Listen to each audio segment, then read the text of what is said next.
So I think we have one viewer. Um, Please feel free to say hi in chat. So my plan here is to go for a normal King's Indian setup. But here, instead of castling, I'm going to go d6 first with the plan of knight h5. So I think white will play h3 here.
Okay, so h3 as expected.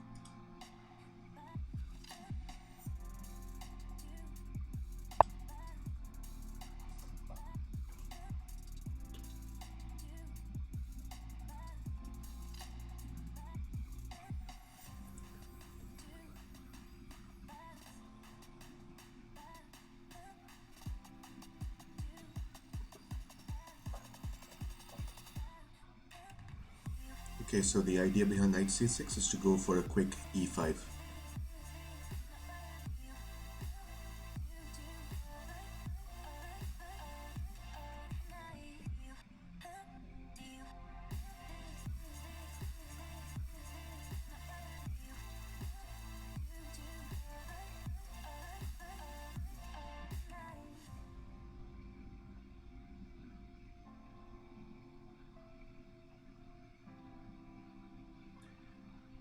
Hey, Shady Land.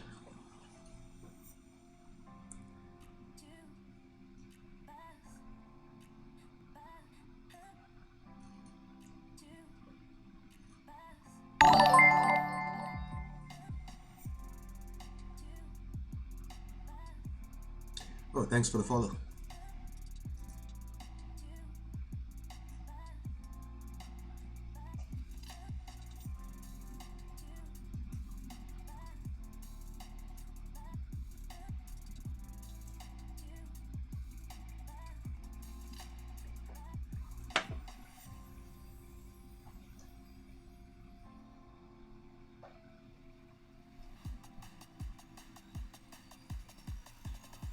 So if white castles here, I think I can go e5 directly.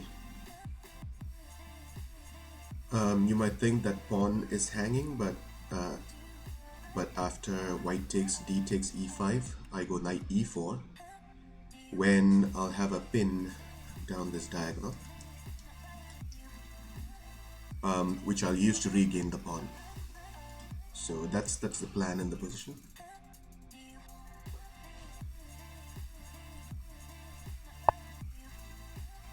Okay, so castles, I think I'm going e5 here. Just need to check.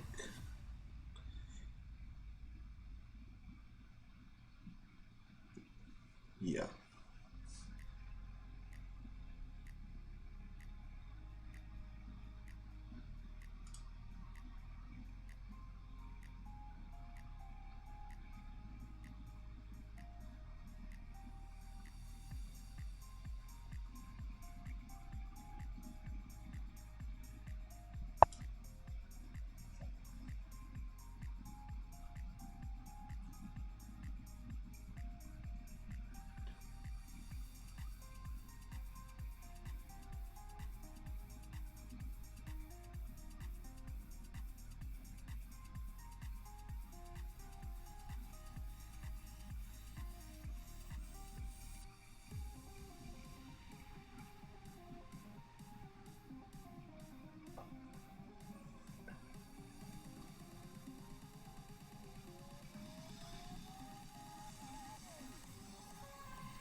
And if he moves the bishop away, I take on d4 and then play rook e8.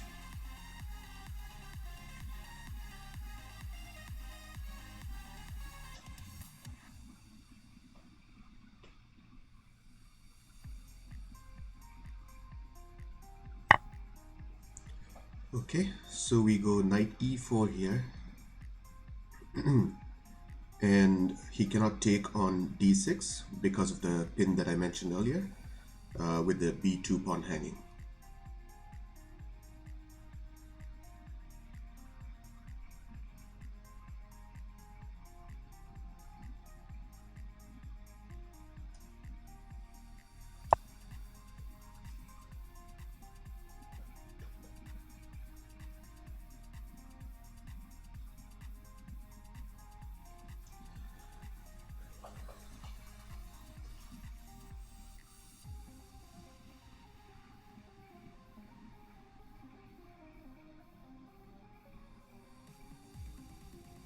So here there are some tricky moves, maybe like queen d5.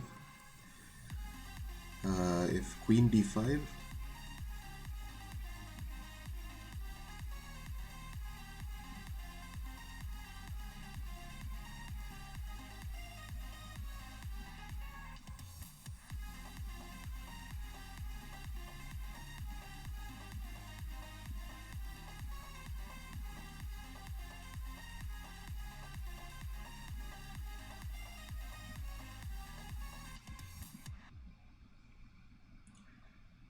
if queen d5, I can just go d takes e5. Yeah, so yeah, that's fine.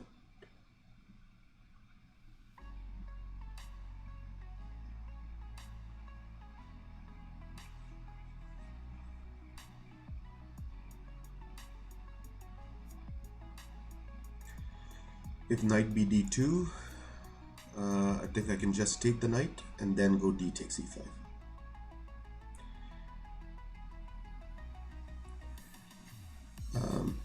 So the entire strategy from there on will be to try and restrict white's dark square bishop.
So just to explain what I meant by restricting the dark square bishop. So let's say I get retake on e5 with my pawn. One of the ideas then is to hold the position with f6, and then something like queen e7, rook d8, uh, develop the bishop on e6, and then our dark square bishop can still work after it goes to f8.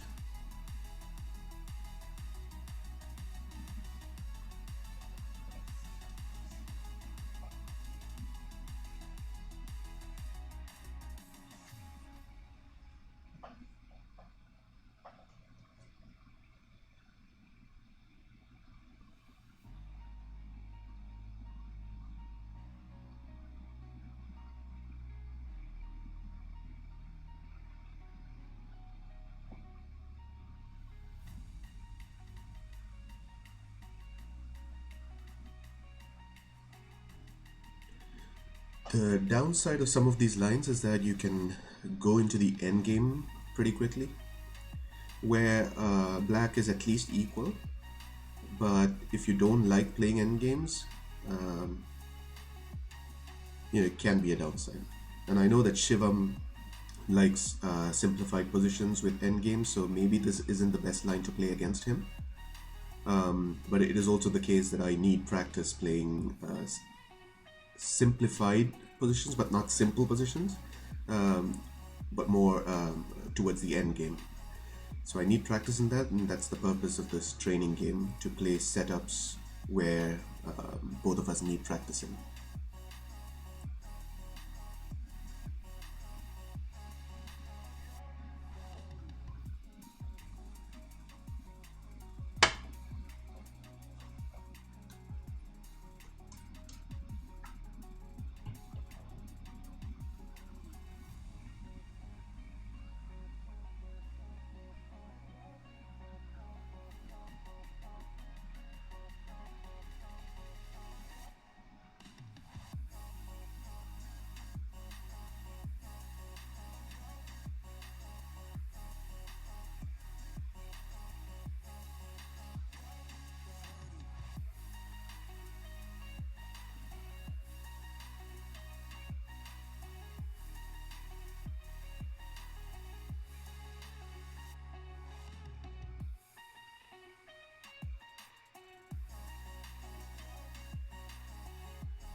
So it's good that I have a lead on the clock, because the other thing that I need practice with is commentating on the game and playing the game properly. So it's going to get difficult from here as we go into the middle game, because as of now I am familiar with the plans, but going into the middle game, I have to start thinking a lot more. So we'll see how that goes.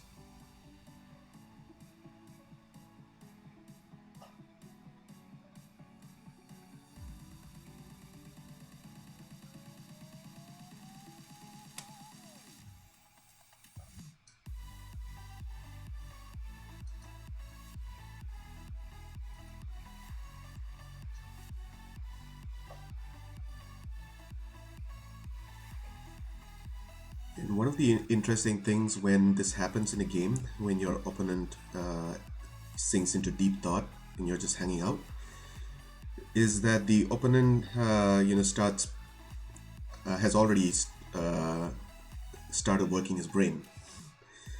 So whereas here I'm still not warmed up, so that can be a downside. As long as Shivam doesn't fall too behind on the clock, this is still fine.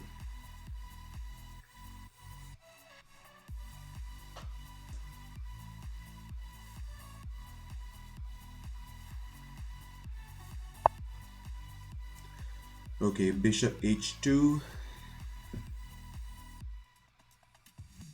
Okay, here I think we just take the pawn.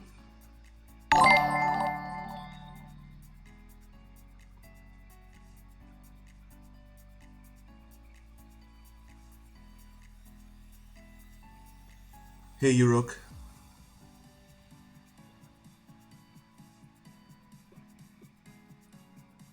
Yeah, so we take the pawn, it's defended twice, attacked twice. And then, like I said before, one of my ideas is to restrict that dark square bishop that's on h2 currently. Just want to make sure I'm not blundering anything.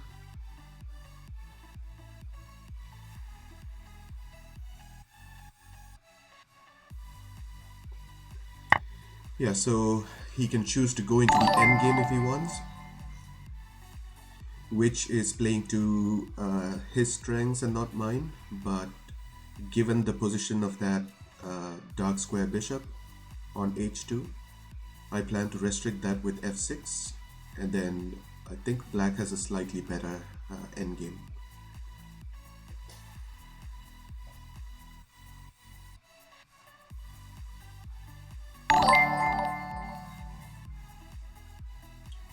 Well, thanks for the follow, Tango Bob.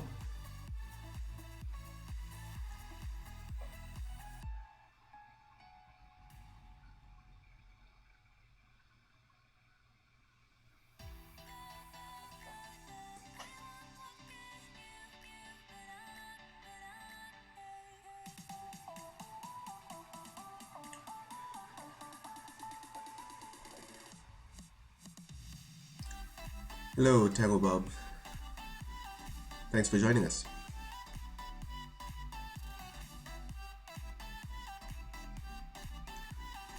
So yeah, this is early 8 a.m. where I am in the US. So it's good to get viewers from all around the world. Thanks, Sam. Are you the same Sam from Twitter? Samarth? Are you Samarth?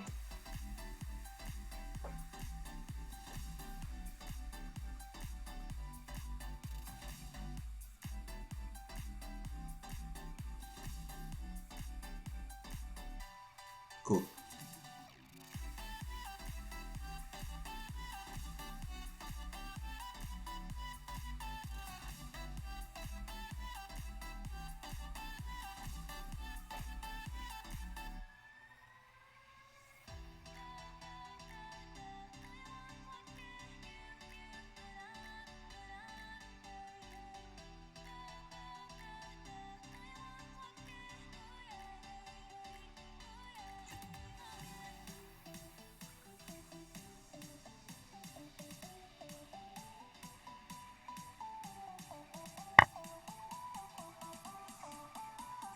Okay.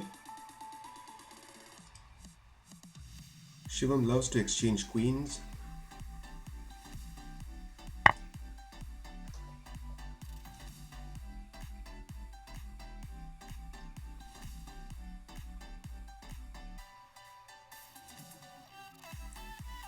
So now the question is, does he play where? How does he develop his knight on b1?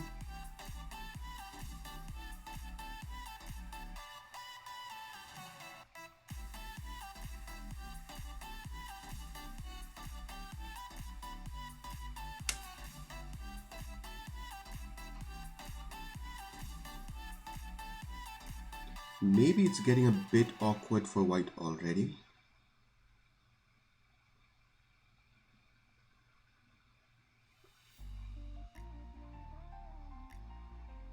The plan here for black seems to be straightforward, just bishop e6, maybe f6, maybe even then double on the d5. Okay, so knight a3 looks reasonable.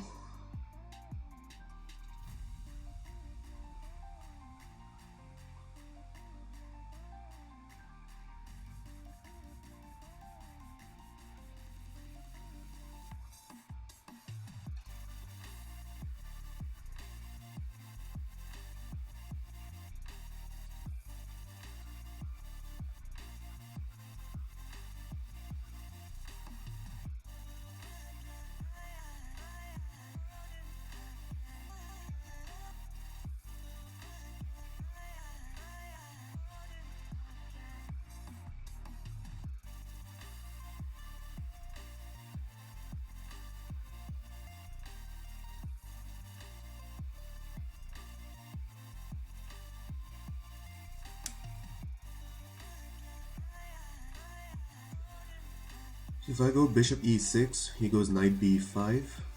Just need to watch out. Uh,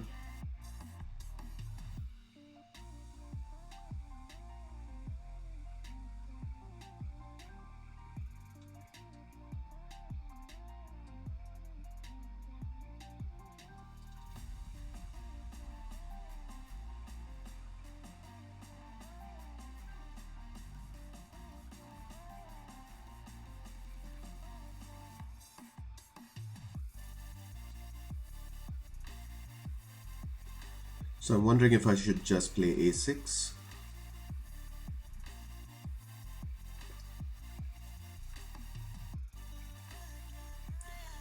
And if knight c4, I can go f6 as planned earlier.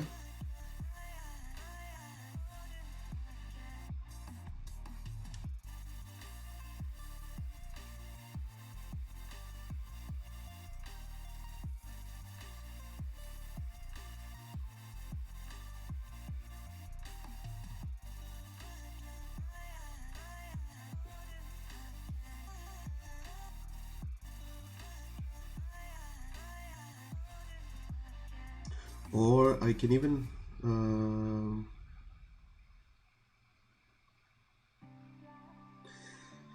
yeah, I was thinking knight d6 first, but that doesn't make sense.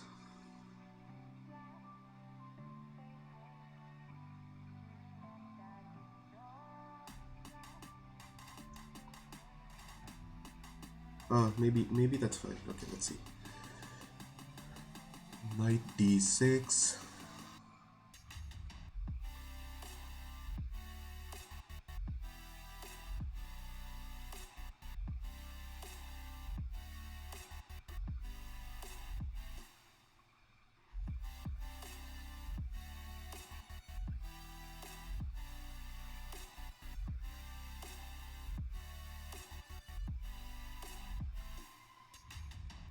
Or I can just go bishop e6, and if knight b5, simply rook a c8.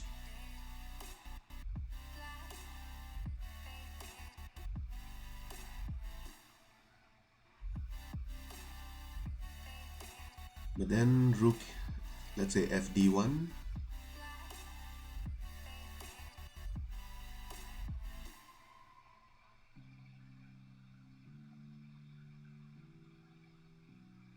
We can take on d1, takes on d1, a6.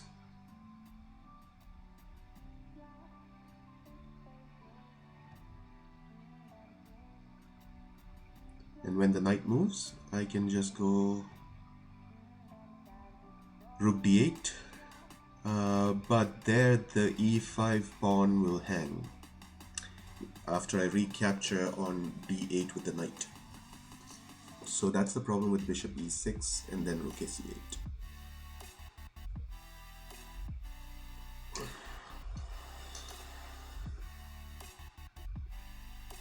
So it looks like spending a tempo on a6 may not be a bad idea.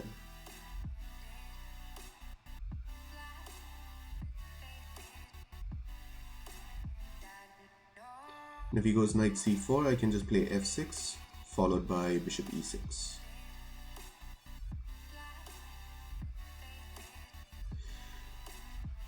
Yeah, let's play a6.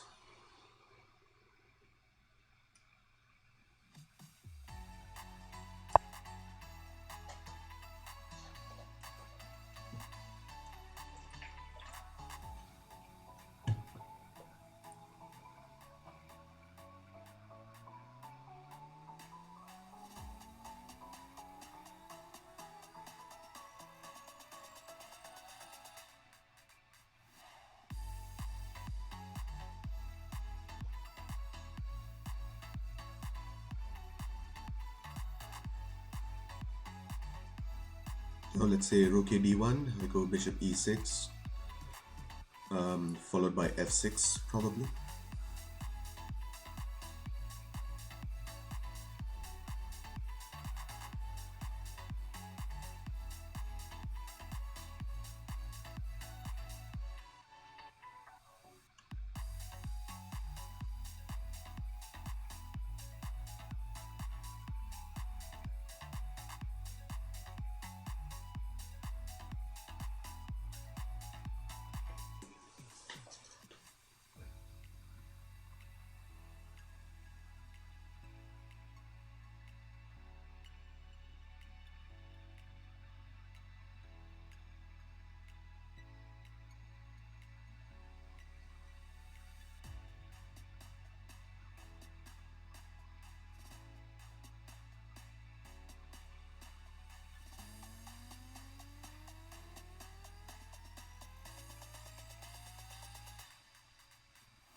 You can maybe consider a move like c3,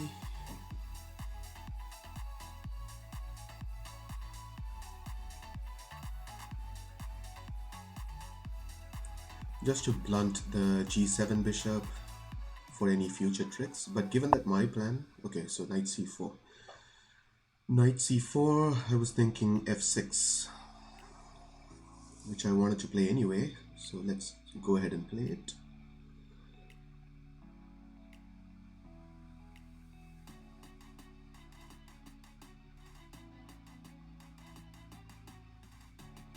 Yeah, f6 should be fine.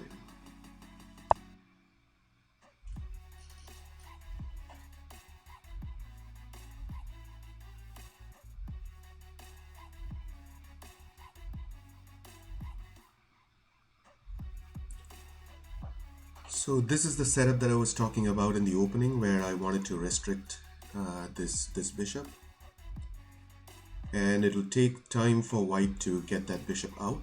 In the meantime, I can activate my bishop via f8 if I want to. So I'll just put these bishops here and then maybe try to double on the d file or exchange the rooks off. Even the minor piece ending should be better for me because of this difference in the bishops. Yeah, however, playing that position and converting something like that is somewhat beyond my skills, and that is one of the points of the training game.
Something like rook a d1 looks natural to me. Okay, rook f d1. The same, and now I think I just play bishop e6.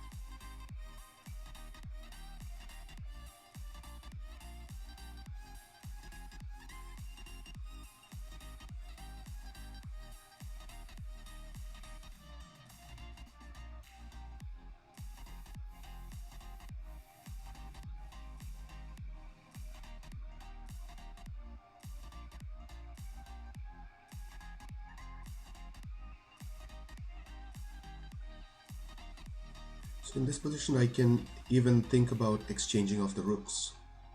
So rook takes d1, rook takes d1, rook d8.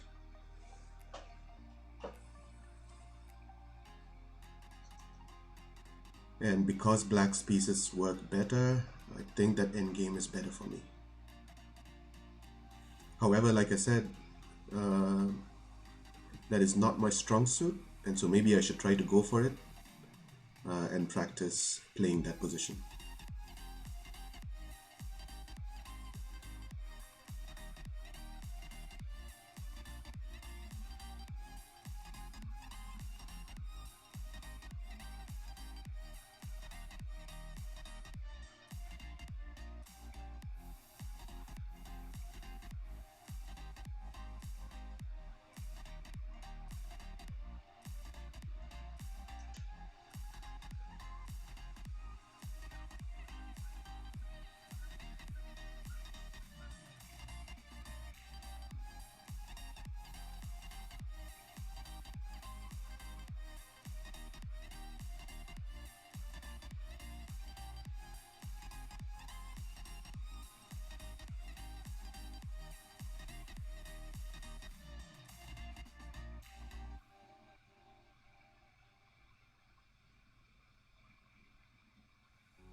Okay, c3.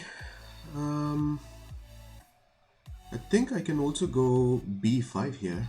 b5. And if he goes knight a3, maybe I can even just push with b4. But maybe that plan is less effective here with my g7 bishop not working on that diagonal. But otherwise, that kind of a minority attack would be attractive to black, and that's something that black wants to play with that bishop working on that diagonal.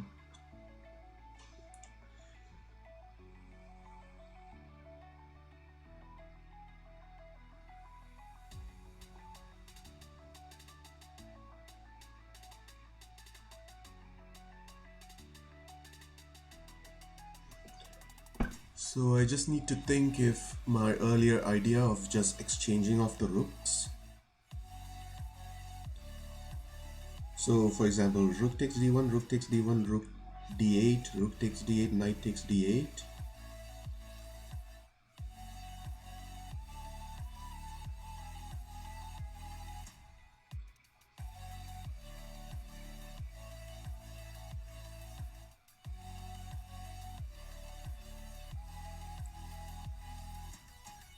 And I have moves like b5 and c5 gaining space on the queen side. And if allowed, I can play c4, making his pieces even worse than they can be.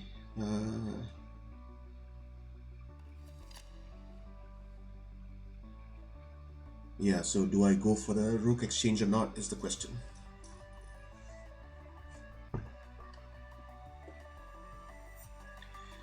Another candidate here is b5, but I'm wondering if that's necessary. So b5, knight a3,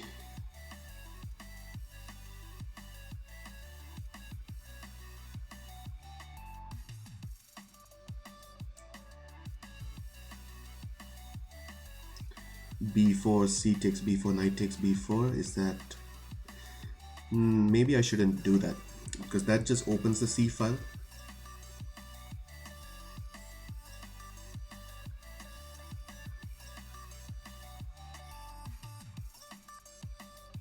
Yeah. Okay, so I don't like b5, b4 so much.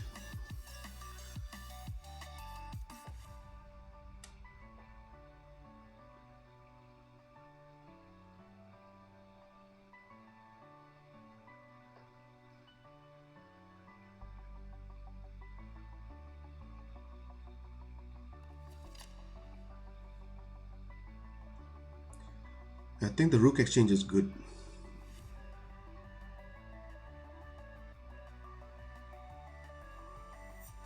And at the end of that, if he goes knight a4, I can simply go b6.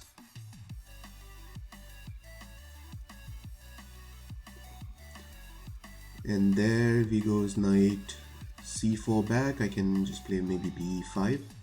And if he goes knight b3 with the a6 pawn hanging, I can just go a5.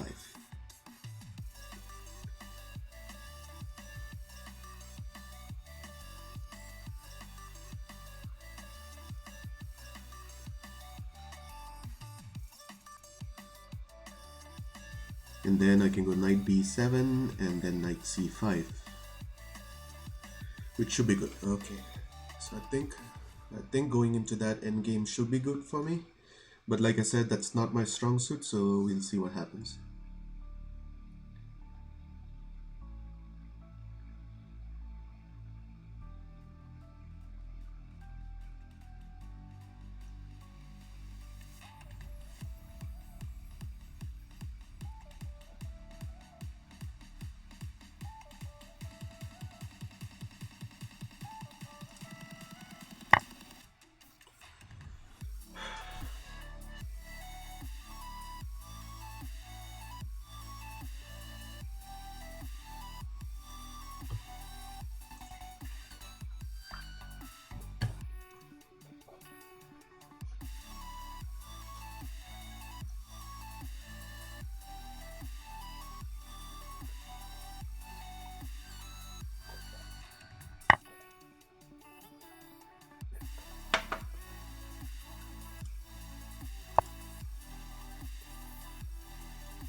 The nice thing here is that that knight is pinned to the a pawn, so maybe he'll play a move like a3 or a4.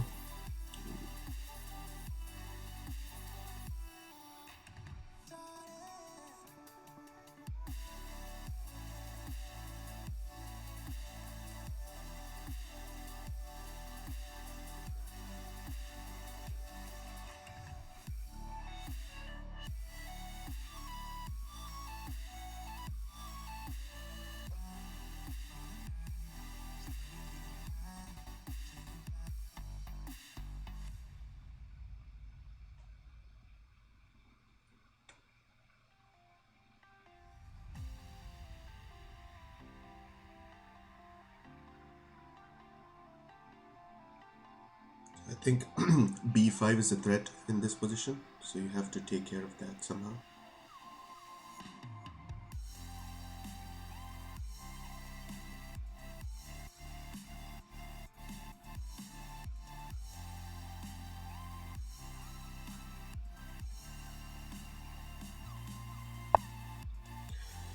Okay.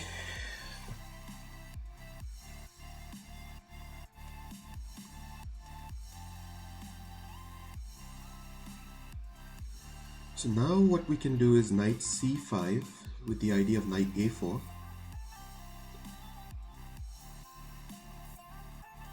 And then b5.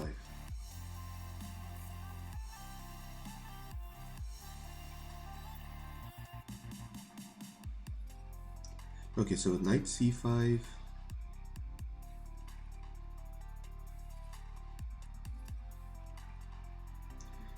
Knight e1.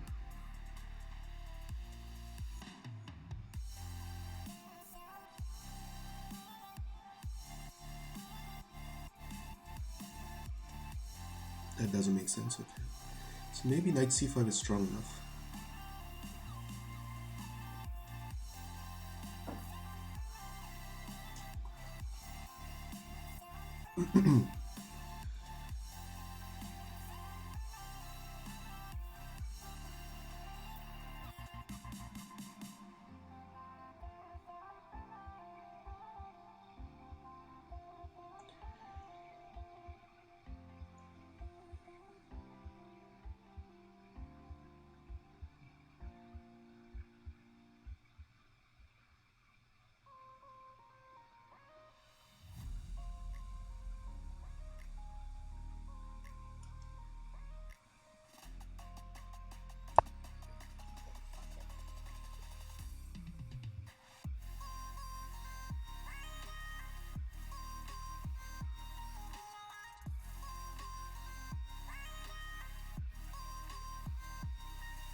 Yes, Mangle, it's a game for sadistic people.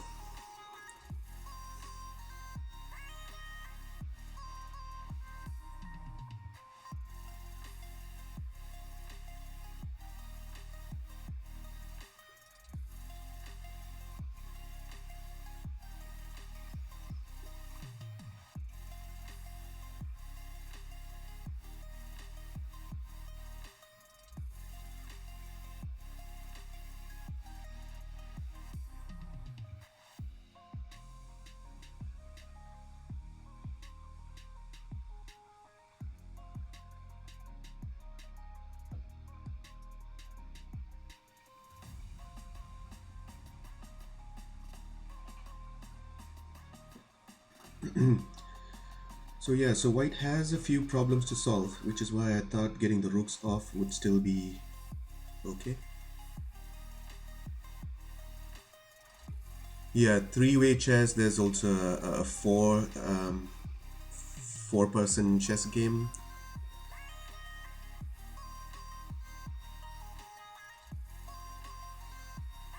You can do that. You can play that on chess.com. I've tried it once, but it was just way too crazy for me. Oh, circle board.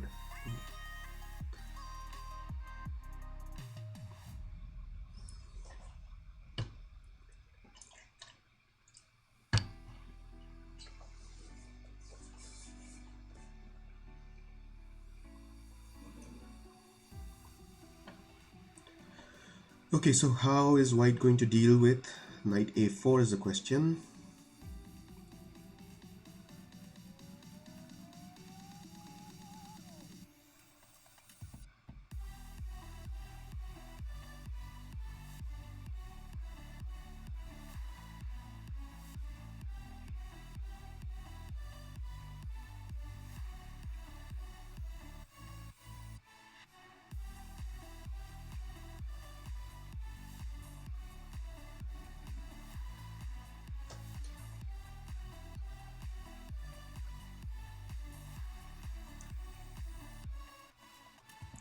Just trying to think if there's any kind of nifty knight trap after I go after that pawn, but I don't see anything.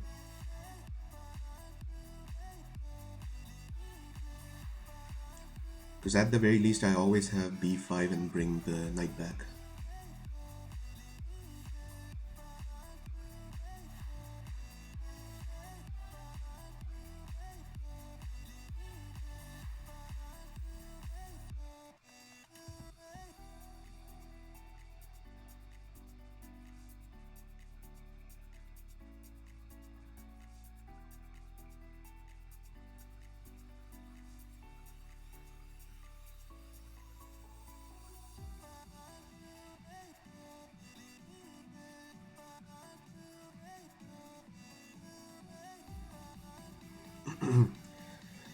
If knight a5, like I said, I just go b6.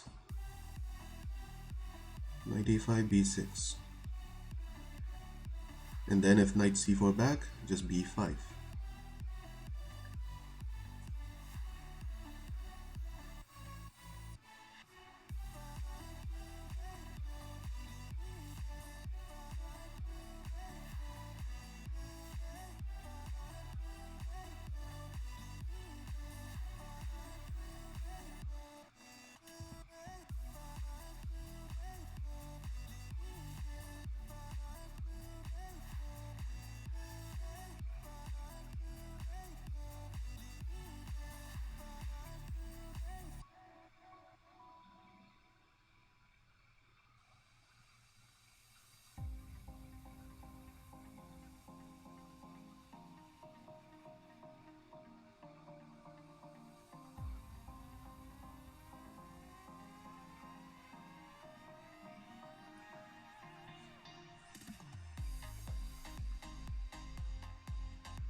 And the thing is, he cannot even go bishop d1 to defend against knight a4 because of the hanging knight on c4.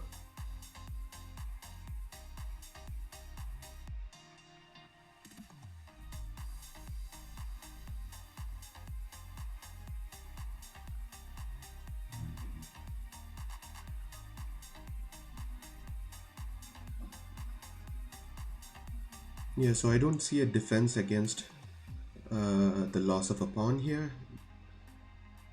But Shivam is very resourceful, so we'll see what he plays. I just don't see a defense against that.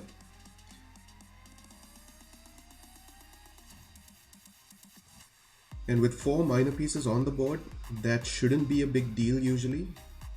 But here I think there is a difference in the quality of the pieces that makes this more dangerous and more difficult to defend, I think, for white, if I do get that pawn.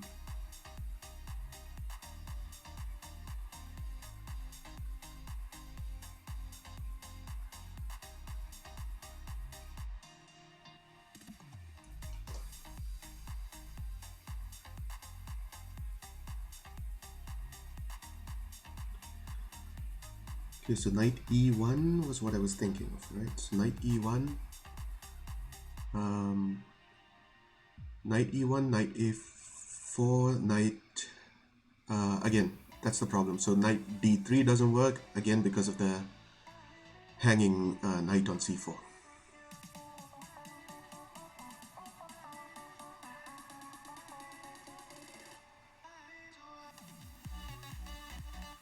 Yeah, I think Shivam just needs to make a move, some move like B3 or B4. Okay, G4. That's a good attempt to create some counterplay with G5.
Wondering if I should go 8-6. 8-6 is one possibility, and G5 looks suspect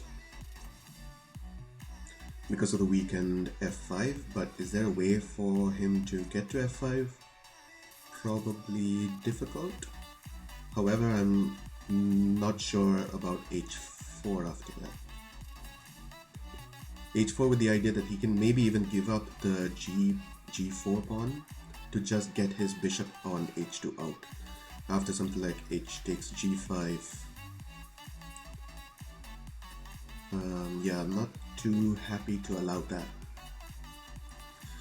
So 8-6. And then he has trouble going H4 and G5 because I can just take the pawn on G4.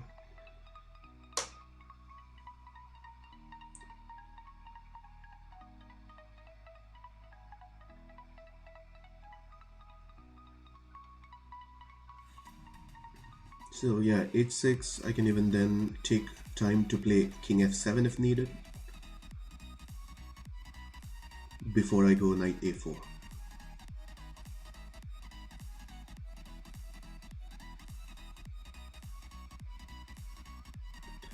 Okay, so let's think about 8-6, and let's say he moves the knight away, Knight E1 or Knight F D2.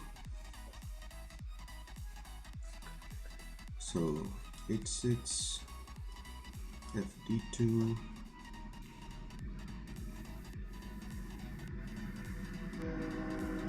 Or maybe 8-6, Knight E1. If I go here, he still cannot go here due to the hanging knight. But there he can try to go H4 because the G pawn is defended. But by that time I can just go B5 and then take this pawn. And there he goes G5.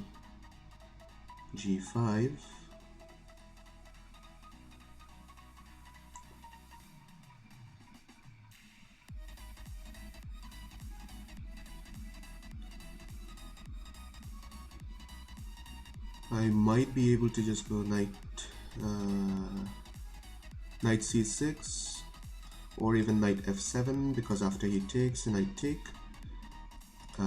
E5 is defended twice and attacked twice because this knight will have gone away and I'll be a pawn up, and this bishop will still continue to be restricted with this pawn, but it will destroy my structure a bit.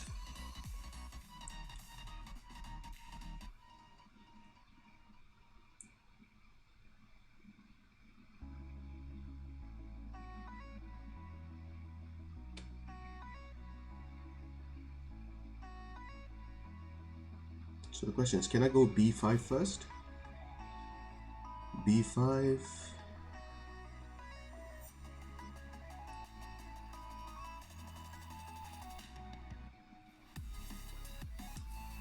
b5, knight somewhere,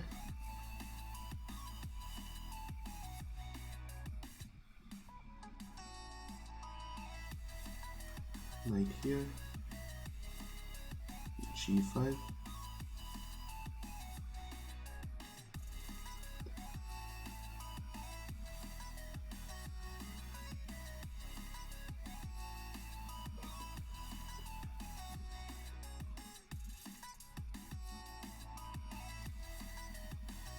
knight f7,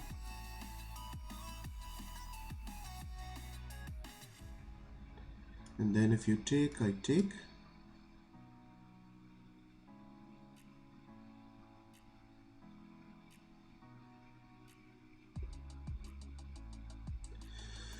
That looks fine to me.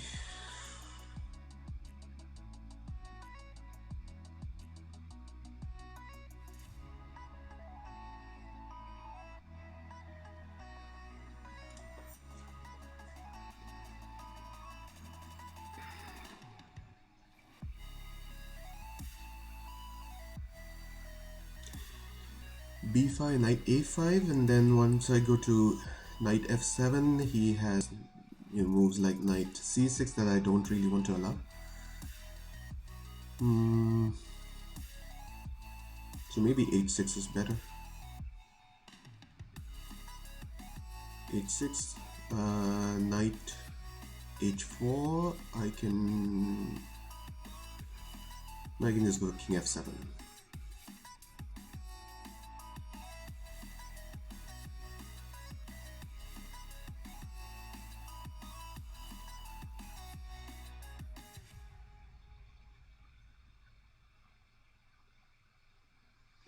But then if he goes b4, I go knight a4 and bishop d3, attacking g6.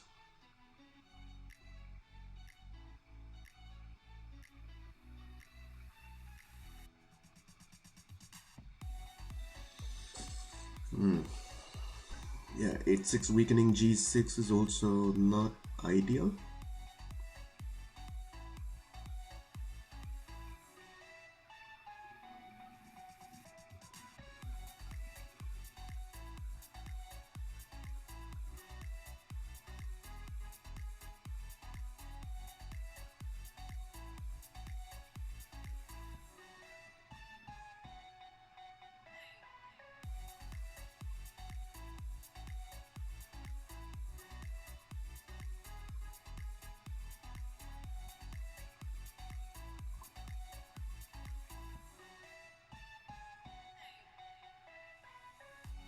Let's say I just go knight a4, g5,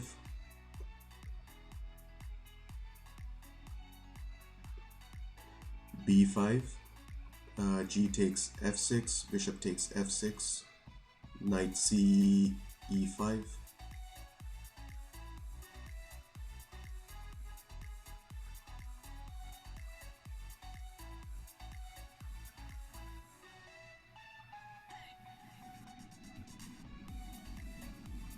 No, I don't want to let that bishop out.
Okay, I'm gonna go h6. Then if knight h4, I can maybe just play bishop f7.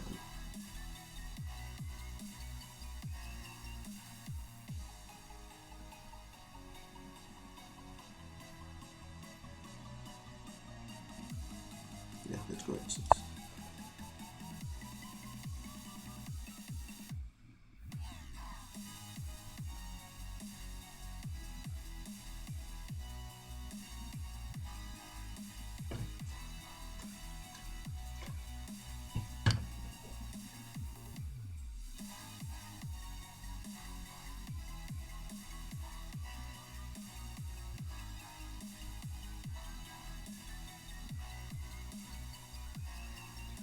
Because then I can put my d knight on e6.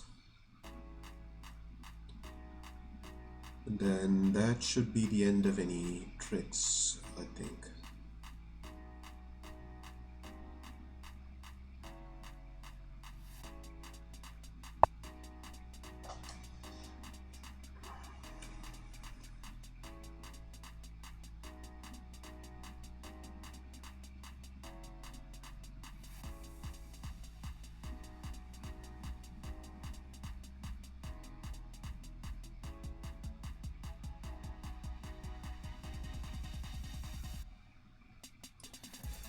So here, knight a4.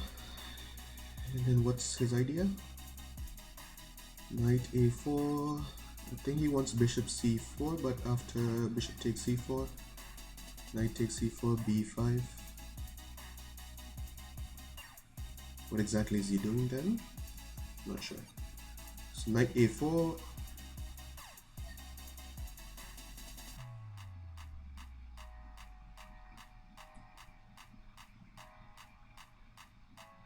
Not sure I see it.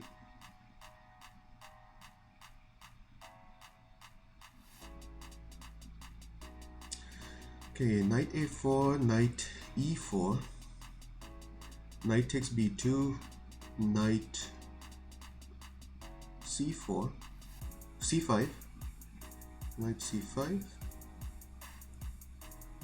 But there, maybe I just can play bishop d5.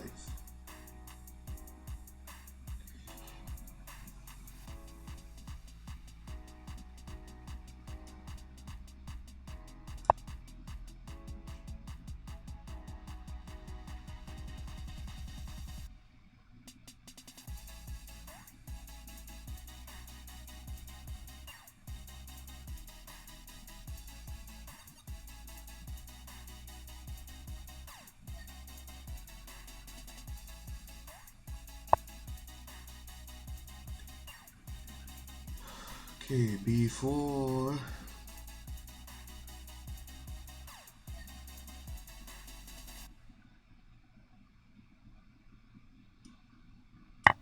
Takes.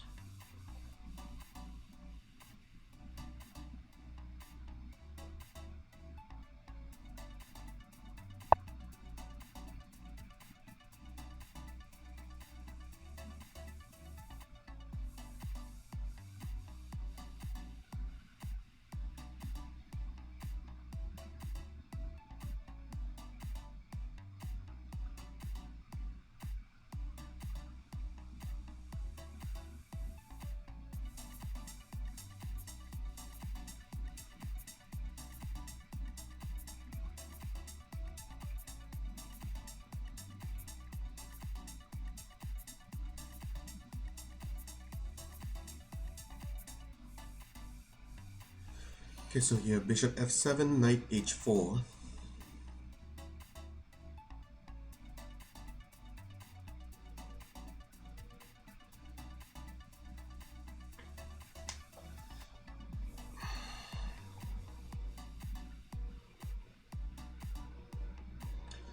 King h7 is an ugly move, but maybe that's what I do.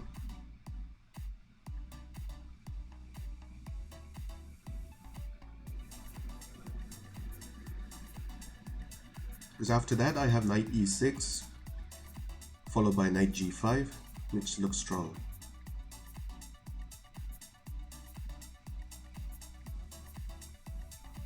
or knight e6 followed by c5 maybe. Yeah. Okay. So bishop f7.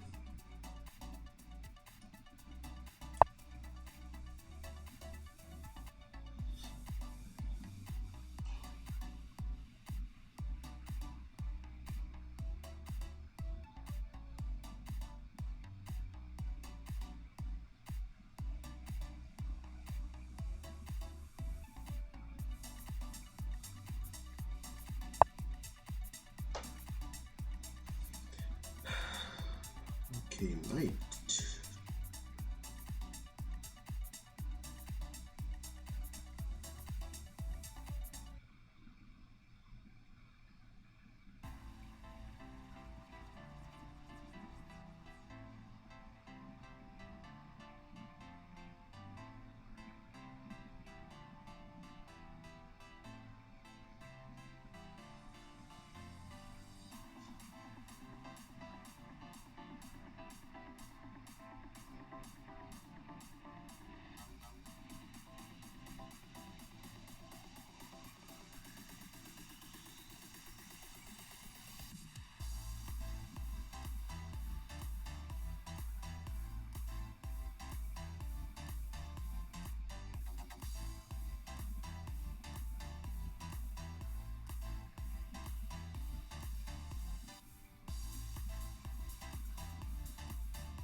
So I'm thinking knight takes e4, bishop takes e4, c6.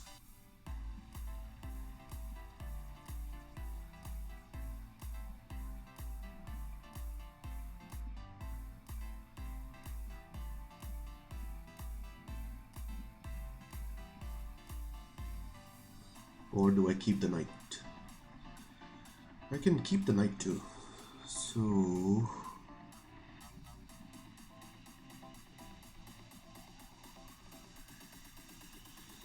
I can, for example, go knight d1.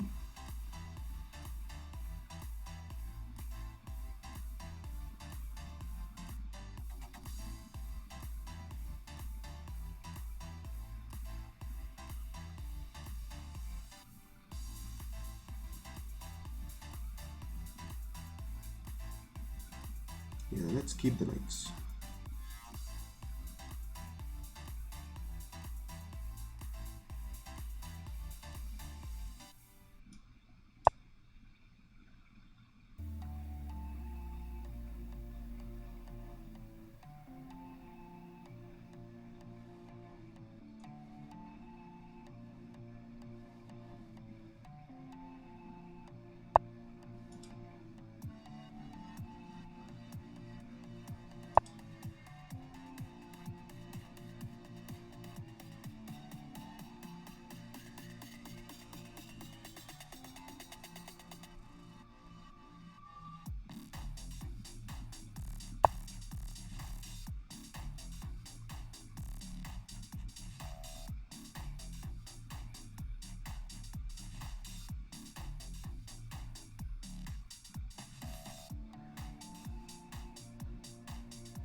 Thanks for the follow, Nardnis.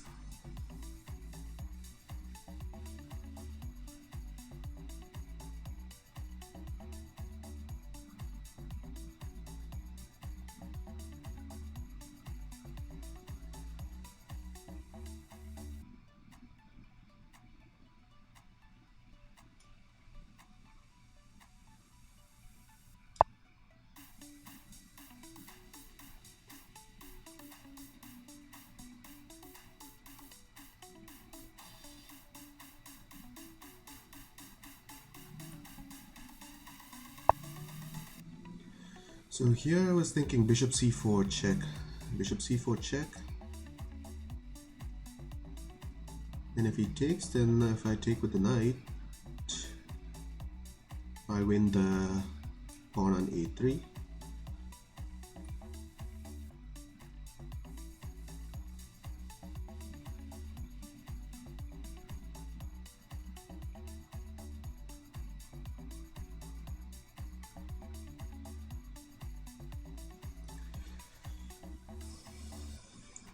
Knight c4 is another idea. Knight c4, knight c4, bishop c4.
Think I messed this up.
Okay, that was a little trap at the end.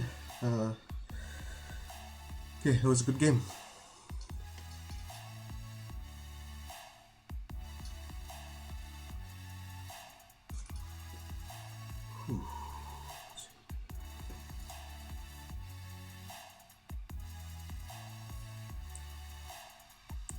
So you're asking about 39 king b4, which is what 38 king b4. Okay, let's see.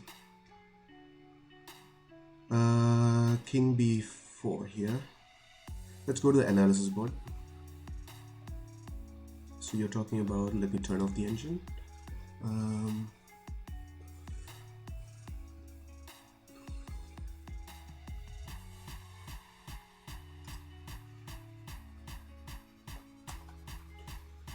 okay, cool. Bishop f7 was wrong. Why didn't you play h5? Okay, people are suggesting a lot of things. Clearly that endgame was a bit wild. Let's see. So first let me check what Nerdness says. So here you wanted king b4, right? So king b4, I think b2 was my idea.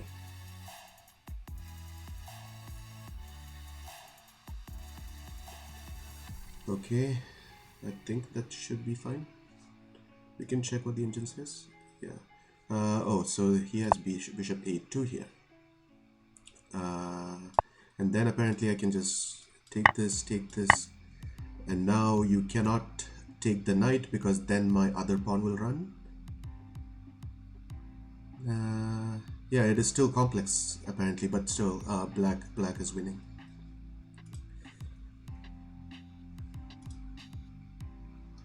Okay, let's look at some of the other comments. Black was winning until bishop takes g6. Yeah, honestly, I missed bishop takes g6 when I went for the bishop c4 check idea, trying to win the a pawn. Yeah, I totally missed that my pawn on g6 was hanging. But even after that, I felt like black had better winning chances because of the advanced pass pawns that white always have to be careful about.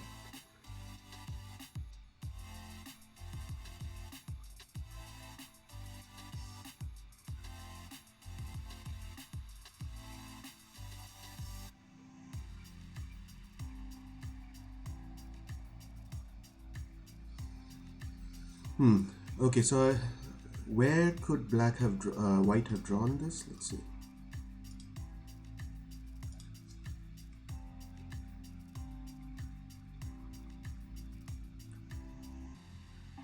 Okay, so maybe there was something better here. So bishop c4 check may not have been necessary, right?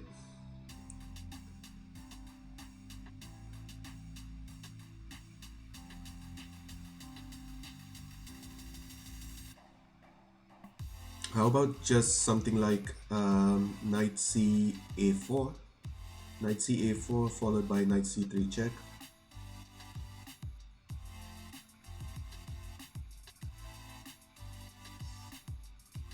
Yeah, I didn't need to do bishop c4 here, I think.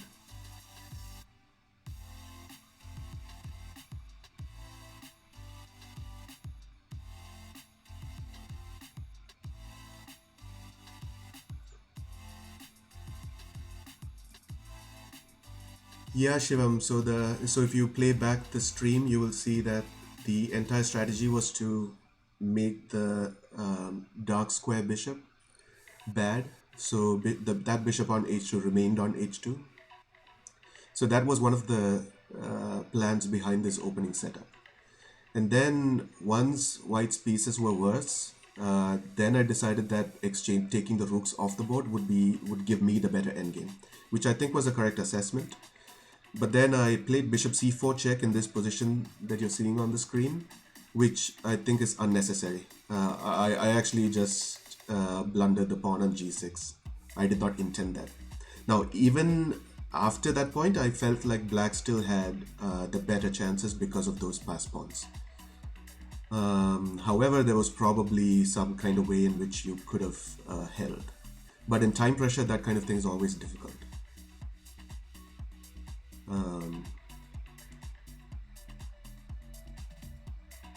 Yeah, so here in this position, instead of bishop c4, now I'm thinking maybe something like knight c a4, knight c3 check. I don't need to hurry here, right? Because your pieces are all funny. Like they have no good squares to go to, so I don't need to force matters right here. Yeah, yeah, exactly. I mean, I wouldn't have done it had I seen my g6 pawn. Because I think if the g6 pawn isn't hanging, then maybe bishop c4 check is just fine because I win that other pawn, which should be winning. But with the g6 pawn gone, yeah, you gain some activity with g5 and so on.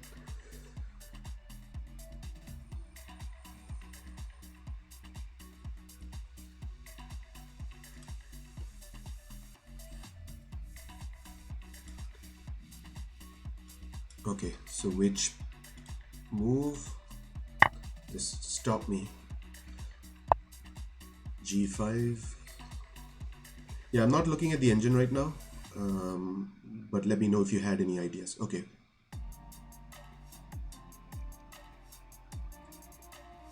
If you have the game in front of you, maybe just tell me the move number and I can go there.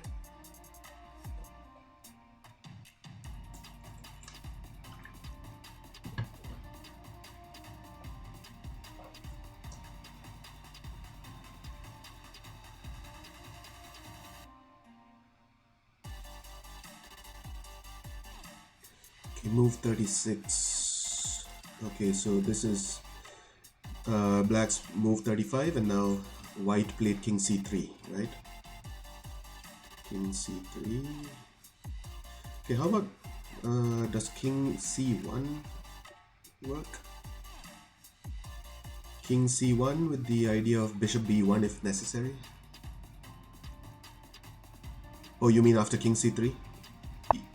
King c3, king g7, and here people were saying bishop f7 was losing, but what other move do you have here? Let's think.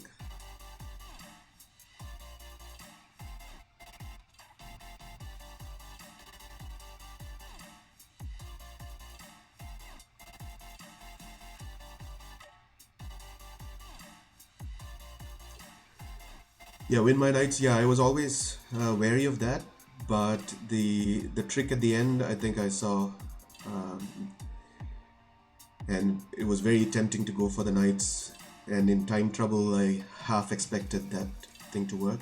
And I don't even know if there's a way you can save it at that point after king b4.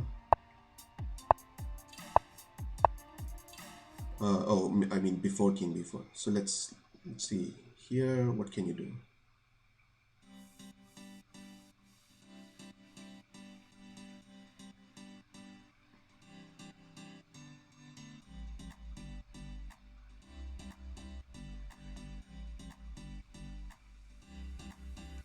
King b2.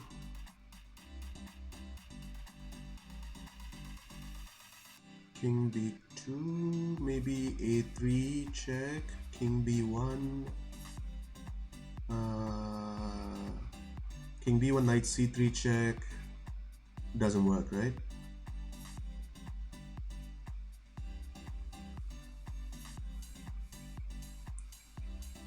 Yeah, okay, so maybe we can go back to that position. Okay, so b3, king c3, right? So king g7. All right, so let's look for a better move for white here. I think you're talking about this position, right?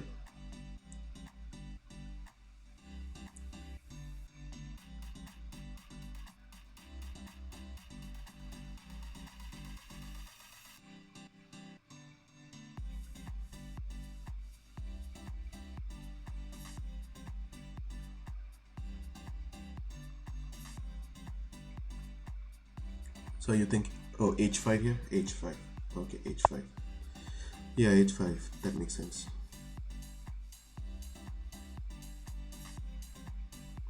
Do I have the same trick? So if I go a4, king b4,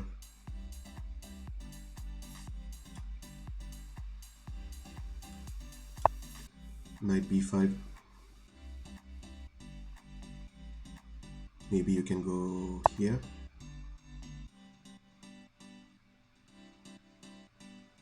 Yeah.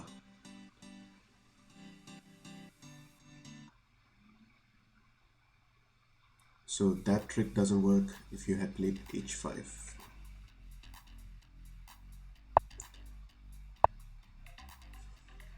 h5.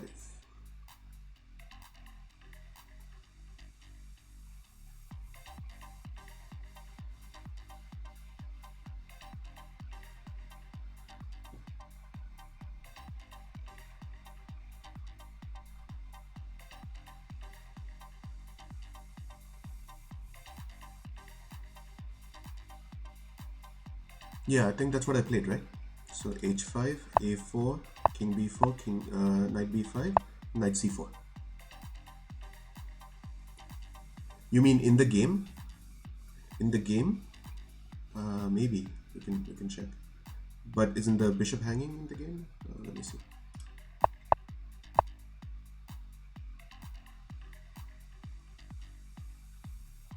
Yeah. So that's the difference, right? That's why h5 is needed.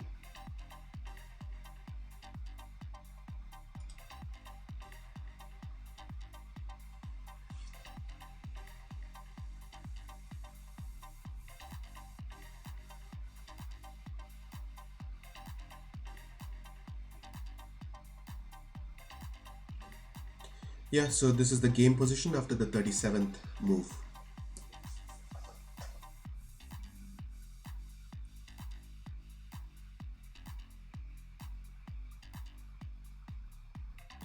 So here the knight c4 thing doesn't exist at the end, right? Because the bishop is hanging. Either way, whether you play bishop g6 or not. Yeah, that's a good question. So can you give up the bishop and then hope to draw? Do you have the time to collect everything on the queen side? Let's see. Bishop f7, a4. Now instead of bishop g6, let's say, what do you want to play here?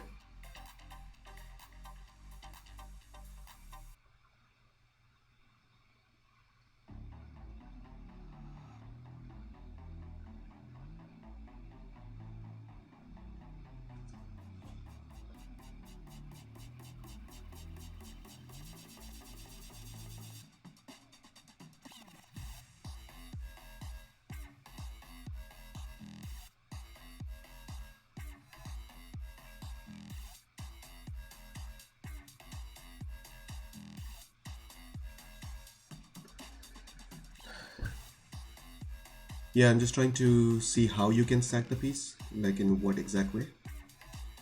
Um,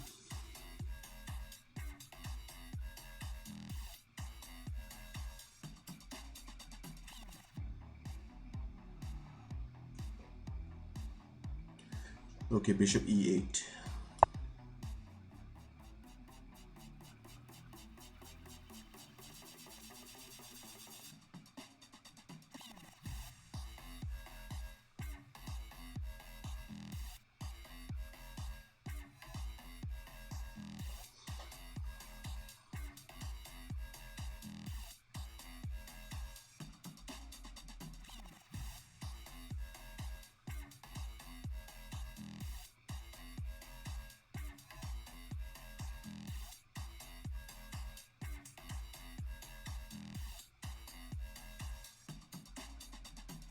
Okay, bishop e8. Maybe I'll play. Does knight c2 work?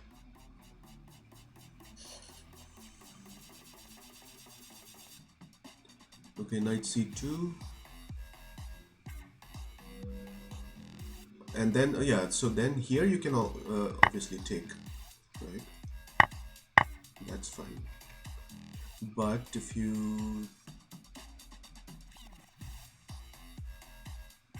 Yeah, that shouldn't work. Knight c2 doesn't work.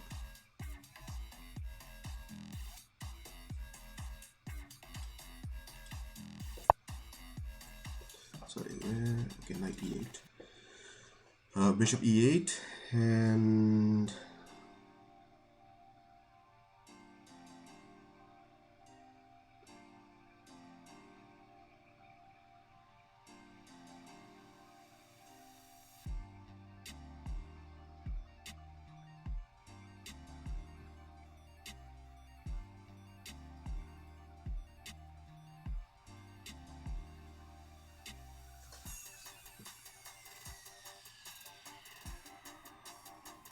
I'm just trying this for kicks.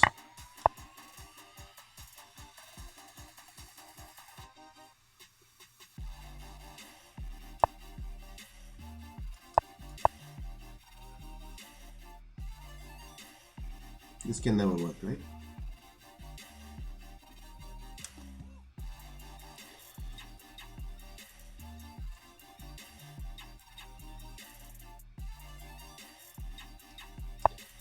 Yeah, I don't know what that is. So that, yeah, that white is winning there.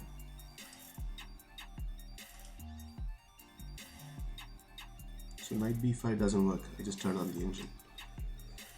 So here, yeah, knight b1 is the only way to remain.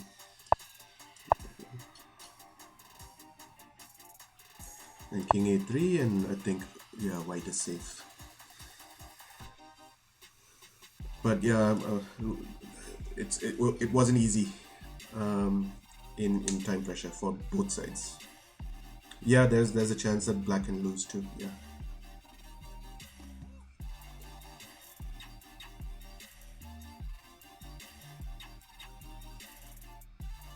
Yeah, even this knight b1 move is not totally obvious, right?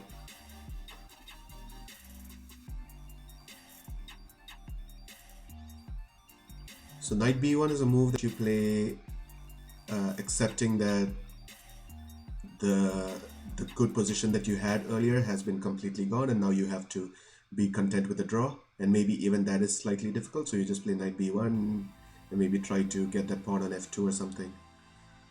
uh, yeah. Oh, you thought you were winning.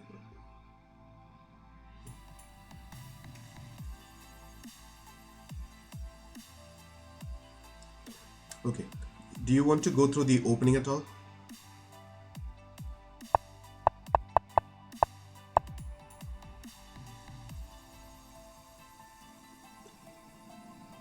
uh, do you know the lines here if you don't play h3?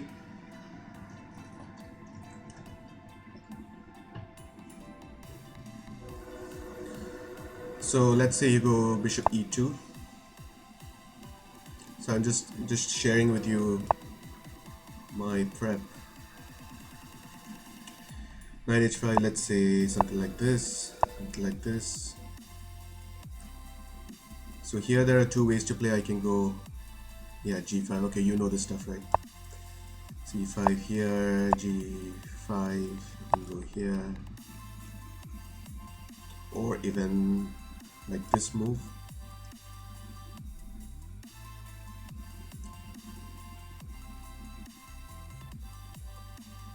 Yeah, okay.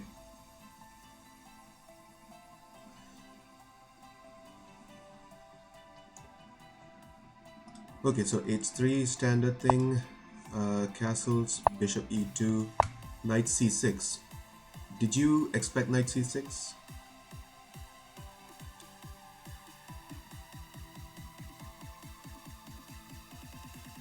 Okay, knight c6. Because another way to play it is b6. You can even go queen e8, e5. Those are all, I find it pretty good for black.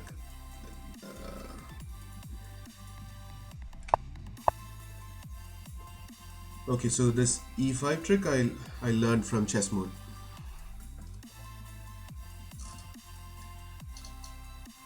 Oh, bishop g4. Bishop g4 was never part of the plan. h3 is played to save that bishop, I think. Yeah. So you spent a lot of time after I played e5. You took d e5, and then I went knight e4. And this is the entire trick, right? So I can regain the pawn. There's no good way for white to retain the pawn. And in the meantime, the entire idea is to make that bishop bad. This guy.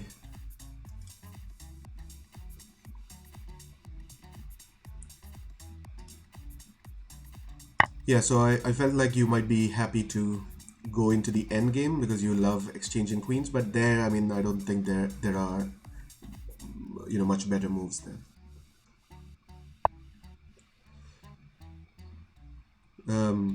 So here I could already sense that white had difficulty figuring out how to improve his pieces.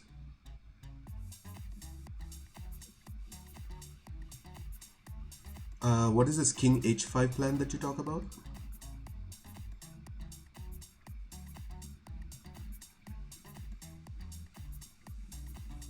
You mean knight h5?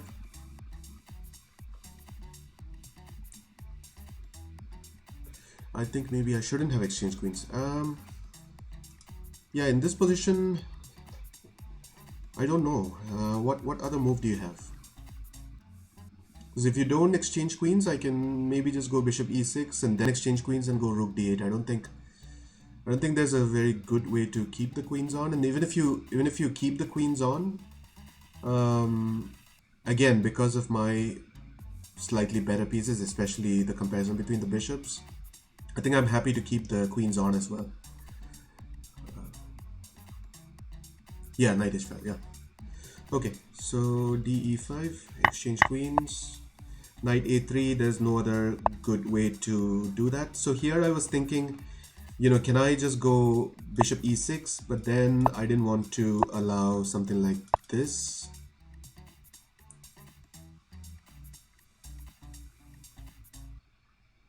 Doesn't matter, rook a d1, rook f d1.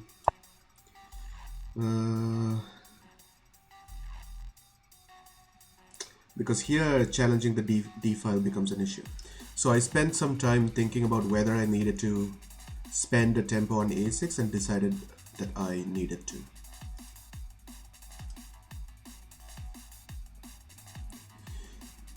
Yes, yeah. So if you don't want to exchange queens, yeah, I can go here, here, bring the rooks here, and I think black has a fine position there, right?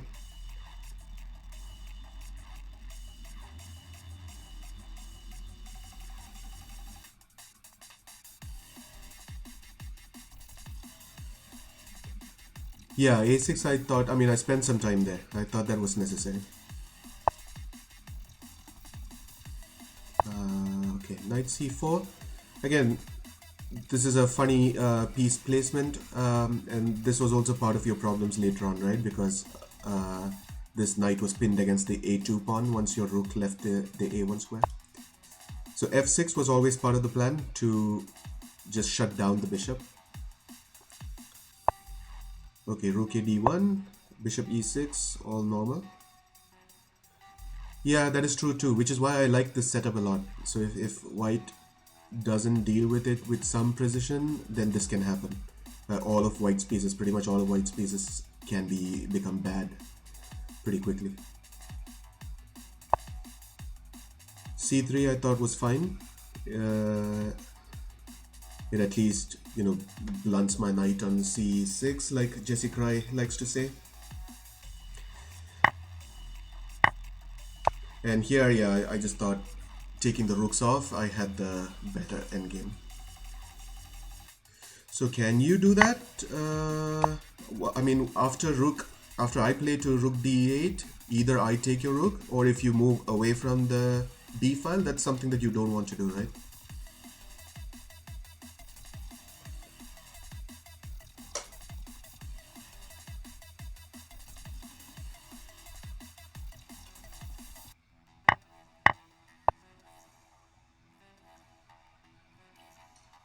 Yeah, so here I felt like this endgame was much better for black. And I said on stream that because this is not my strong suit, it is good for me to practice this. And sure enough, I almost completely messed that up with my bishop c4 stuff.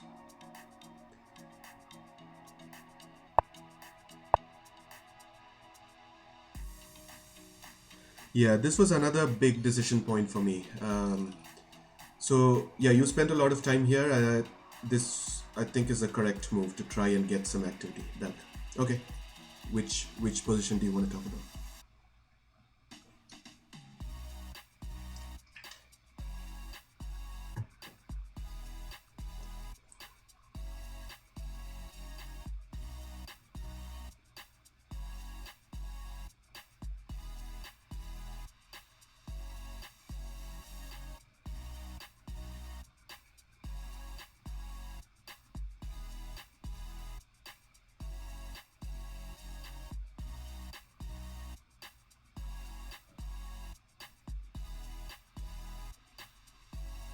So by the way, if the viewers have any input, we're happy to take those into consideration.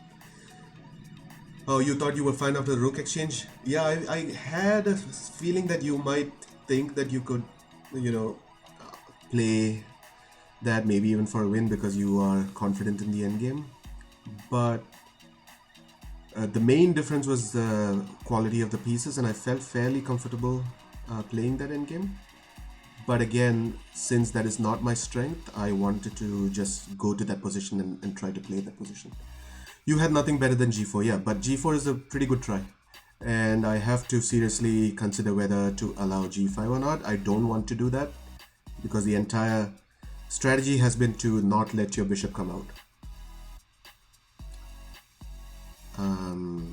So h6, I wasn't totally happy playing h6 there because specifically due to the g6 weakness, but then I thought I can just play bishop f7, if needed put the king on h7 and then bring this knight out now that the e6 square has been vacated.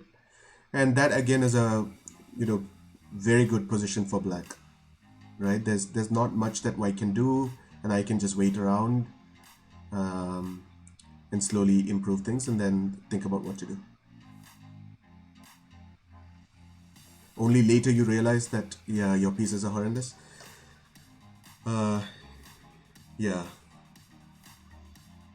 So yeah, I'm glad that part of the opening strategy and middle game strategy worked for me, but clearly I have to be more careful in the later stage and avoid moves like bishop c4 check.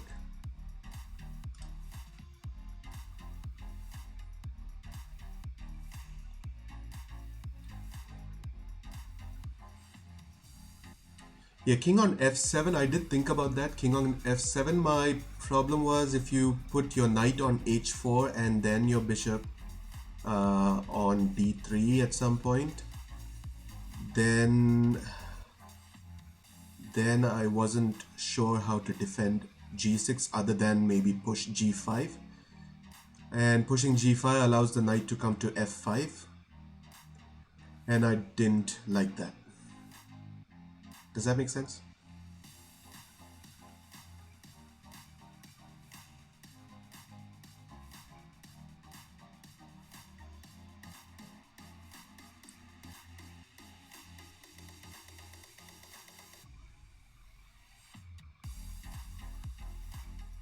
So basically I never wanted to push g5 myself. Yeah. Especially with the knight already on h4. Had your knight not been on h4, then maybe pushing g5 is fine because your knight, it isn't easy for you to bring a piece to f5. Other than maybe your bishop. But even that is less than ideal, right? Yeah, when did I get into time trouble? I think it was this point, right? When you played g4, I had to spend some time considering. Yeah, we can look at that. Where are the move times? Move times. H6. Yeah, H6 I took, what, 660 seconds. No, that's a long time.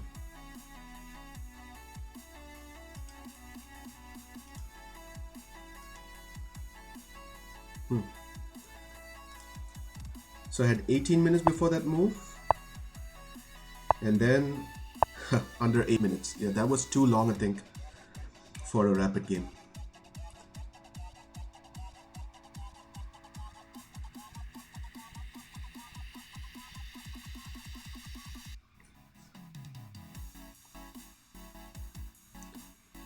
Okay, so maybe we can continue chatting about the game offline. So I'm gonna go off stream now. Yeah, so that was a good opening setup to get some practice in. Yeah, and you very well could have won it in the end, had you not, had you maybe even played h5, for example, or bishop e8. It would have confused me enough, and in a time scramble, anything can happen. But I think there are lessons in here for both of us. Okay, yeah, sounds good. Yeah, we can discuss this later. All right, thanks, Shivam. Thanks for playing. And thank you to those of you who joined us. And hope to catch you next time. All right, bye bye.